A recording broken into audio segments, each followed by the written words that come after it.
numérica que se nos va perdiendo a nosotros periodistas. Entonces, él se ha transformado así como en el elemento, la consulta, porque los periodistas necesitamos números. Vos sabés que los periodistas necesitamos números, ¿no, Juan Marcos?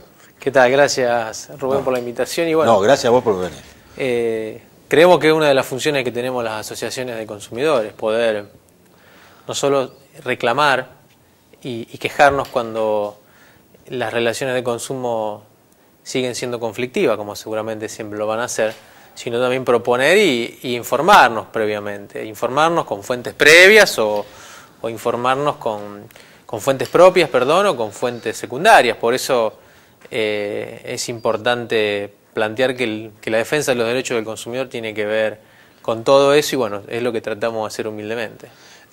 Bueno, hay dos temas puntuales que han estallado en las últimas horas.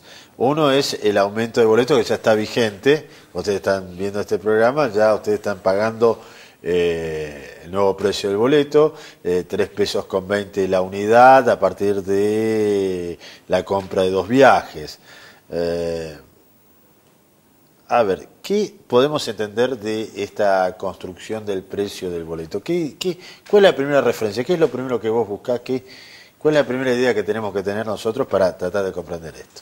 Sí, para nosotros eso que parece muy técnico tiene 3 aspectos que lo podemos caracterizar desde 3 puntos de vista y obviamente uno es el técnico, otro es el económico-financiero y otro es el político.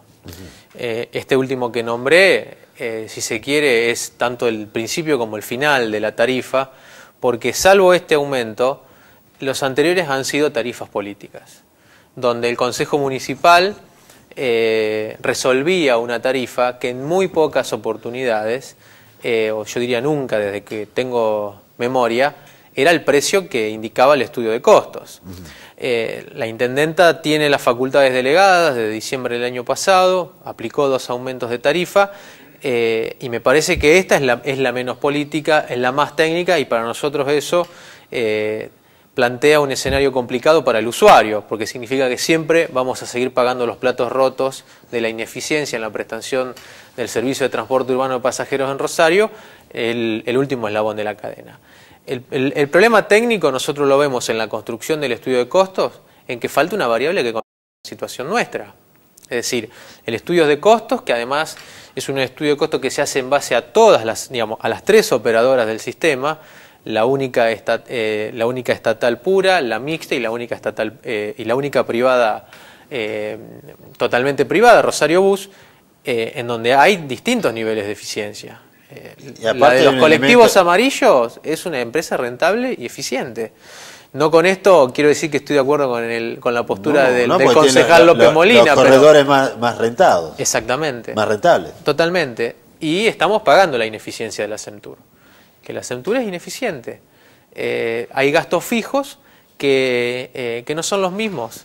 Entonces me parece que hay que plantear el estudio de costos diferenciado y hay que plantear un estudio de costos donde también se contemplen los costos del usuario y los ingresos de los usuarios. Nosotros, sin mayores artilugios estadísticos, en su momento habíamos propuesto en el Consejo Consultivo del Ente de la Movilidad para que el ente vea la posibilidad de incorporar alguna variable que contemple al usuario, que para nosotros básicamente era la cuestión salarial, en donde se podía tener en cuenta el promedio de paritarias que se había dado en los principales gremios durante el año, para que eso sea una referencia y que amortigüe ese desfasaje entre el costo del boleto y la tarifa del boleto. ¿Cuánto fue el aumento que tuvimos en el año 2012 del boleto? Y nosotros con el incluido de noviembre del año pasado estamos en más de un 68% de incremento. Ninguna paritaria dio eso. 1,90 valía hasta octubre del año pasado, 3,20 estamos pasando ahora. Pero cuando pasó de 1,90 a 2,30, nosotros allí hicimos esta propuesta. A nosotros nos daba que el aumento no podía ser de más de 2,10. Se iba a 2,10. Uno dice sí, 20 centavos que son buenos, pero es plantear otra lógica de 20 centavos hoy, 20 mañana, totalmente, la progresión y de cómo plantearle al usuario la gestión del servicio público de transporte.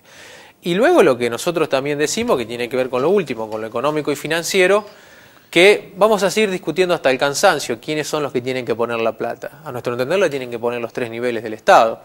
Pero tenemos que cambiar la lógica del subsidio, dejar de otorgárselo a la oferta, es decir, a las empresas que prestan el servicio de transporte, y ese subsidio tiene que recaer en la demanda, tiene que recaer en el usuario, que es el sistema o cómo está pensado definitivamente el sistema de la tarjeta SUBE, Exacto. que hoy está a medio implementarse. Y que me parece que lo valioso de la ciudad de Rosario, que avanzó con la tarjeta sin contacto, y que tenemos que ir a integrarnos con la SUBE y a integrarnos en este sistema, de que si yo con la tarjeta inteligente puedo personalizarla con mi nombre y apellido y mi documento como hoy existe, también lo puedo hacer con mi edad, con mi ocupación, con mi composición familiar, con el nivel de ingresos de mi grupo familiar, en donde allí podemos establecer a quién tenemos que subsidiarle cuando sube arriba el colectivo y a quiénes no. Claro. Yo tengo la tarjeta SUBE, regularmente voy a Buenos Aires, utilizo colectivo o subte y pago lo mismo que los porteños y los bonaerenses que circulan por el área metropolitana y que hacen que se sostenga el sistema. Yo no hago que se sostenga el sistema porque lo uso 2 veces en el mes. Entonces, ¿yo por qué tengo que tener el mismo nivel de subsidio que el porteño y el bonaerense? Que la usa para trabajar. Usando el transporte cuando voy a Buenos Aires. Y lo mismo ocurre en la ciudad de Rosario. Nosotros tenemos que pensar que los estudiantes, los desocupados, los docentes, ver un poco lo que es el sistema de la ciudad de Córdoba y de la provincia de Córdoba, en donde allí tienen casi 100.000 estudiantes de los 3 niveles que viajan gratis. Ajá. No estoy diciendo con esto que hay que hacerlo así, pero hay que estudiar otras alternativas y finalmente hoy la tecnología nos ayuda para que, insisto, el subsidio sea a la demanda, sea el usuario, y aquel que no está contemplado dentro de los criterios de subsidio va a tener que pagar la tarifa plana. Juan Marcos, 2 números, brevemente los tratamos. Uno es uno que me da Pablo Segueso. Dice, bueno, la proyección marca porque son pocas las personas que compran de a 2 pasajes. Me tiró un número que es 304, que es el final del promedio del pasaje, más allá de este 3,20. ¿Pudiste estudiar ese número? ¿Lo escuchaste en algún momento? Me lo dice a mí en una entrevista, yo no tengo herramientas para evaluarlo. ¿Lo pudiste ver a eso?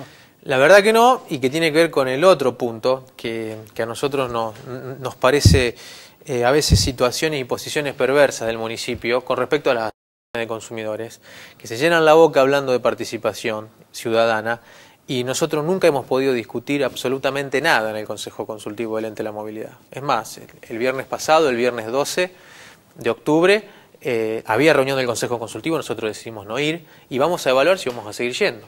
Porque no estamos pudiendo discutir nada, no podemos discutir la frecuencia, no podemos discutir los carriles exclusivos, no podemos discutir el tema de los costos y bueno, me parece que allí los números solo lo conoce el municipio y bueno, y ahora con esto de que el Consejo no tiene más, bueno, obviamente es hasta diciembre, no tiene las facultades, ni siquiera a veces seguramente en el Consejo se analizan los números. El otro número, hay un número que es falaz. Ese habría que chequearlo y creo que Pablo Seguiso no me va a mentir porque es un estudioso técnico, pero digo, hay un número falaz que está flotando que es comparar el precio del boleto de Rosario con el de Córdoba. Rosario no llega a 200 kilómetros cuadrados de extensión. Córdoba tiene más de 500, digo, es una aberración mezclar esos 2 números. No sé si vos pudiste apreciar esto. Sí, lo mismo, y lo mismo que te decía, con que tienen 100.000 que no pagan directamente nada. No paga el usuario, lo paga el Estado. Ajá. Entonces, obviamente hay similitudes en cantidad seguramente de usuarios, pero hay otras cosas que no. A mí me parece que tenemos que dejar eso de que si somos la más cara o la más barata. Me parece que hay que pensar si tenemos una tarifa justa y sustentable en el tiempo. Porque esto, yo quiero aclararlo, las asociaciones de consumidores no tenemos solo la obligación y tenemos que trabajar para defender el bolsillo de los consumidores, sino también tenemos que trabajar para que el sistema funcione. Sin duda. Por eso no estamos diciendo que la tarifa tiene que ser gratuita, bajar el costo de la tarifa. No, tenemos que decir que los aumentos tienen que acompañar los aumentos también que van teniendo los ingresos de los Juan Marcos, asalariados. en otro programa te invito a charlar sobre el tema de agua potable, que es otro tema interesante que nos queda en el tintero. Pero bueno, salió una entrevista interesante, gracias por venir. Y bueno, después si avanzan algunos otros temas, me gustaría que vinieras una vez más al programa. No, gracias Rubén. Bien, seguimos en esta edición de La Divina Comedia.